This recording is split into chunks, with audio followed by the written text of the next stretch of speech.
अगली सुबह सब कुछ नॉर्मल था। नेहा ने खुद को समझाया कि कल जो कुछ भी हुआ वो बस थकान का असर था। उसके बाद वो ड्रेसिंग टेबल के पास गई और टूटे हुए आईने की दरार में अपना चेहरा देखने लगी। दरार की वजह से उसका चेहरा कई टुकड़ों में बटा हुआ लग रहा था, जैसे कोई और भी उसमें छिपा हो। उसके बाद नेहा ने सिंदूर उठाया और जैसे ही वो मांग बढ़ने लगी, उसे आईने में अपने पास एक हाथ और दिखा। वो हाथ भी वही कर रहा था जो नेहा कर रही थी, लेकिन उस हाथ की उंगलियां लंबी थी, पीली थी और अजीब थी। नेहा का हाथ वहीं रुक गया और उसकी सांसें अटक गई। उसने कांपती हुई आवाज में कहा, राज। राज कमरे की दूसरी तरफ फोन देख रहा था। नेहा ने जैसे ही पलट कर देखा तो राज अकेले खड़ा था। उसने दोबारा आईने में देखा तो इस बार वहाँ कोई नहीं था, सिर्फ वो थी और उसका डर था। नेहा ने घबराकर राज को सब कुछ बताया, लेकिन राज हल्का सा मुस्कुराया और बोला, नेहा, शीशा टूटा हुआ है इसलिए रिफ्लेक्शन अजीब दिख रहा होगा। तुम काफी ज्यादा सोच रही हो। उसके बाद दिन जैसे तैसे गुजर गया और रात आई, लेकिन नेहा को नींद में वही मंडप फिर से दिखा। वही फूल, वही ढोल, लेकिन इस बार कोई आवाज नहीं थी, सिर्फ सन्नाटा था। नेहा ने नीचे देखा तो वो मंडप में नहीं बैठी थी बल्कि दूर अकेले खड़ी थी। उसके पैरों के नीचे फूल बिखरे हुए थे, लेकिन किसी को उसकी मौजूदगी का एहसास नहीं था। उसने घबराकर सामने देखा तो मंडप में राज अकेले बैठा था। उसके बगल में नेहा नहीं थी बल्कि एक दूसरी दुल्हन बैठी थी।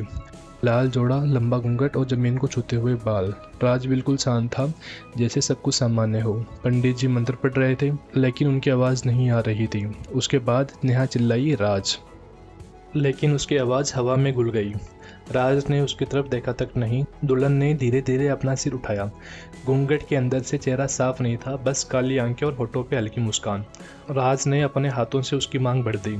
नेहा का दिल जैसे रुक गया और जैसे ही सिंदूर उसकी मांग पर पड़ा, दुल्हन ने अपना सर अचानक राज की ओर घुमाया।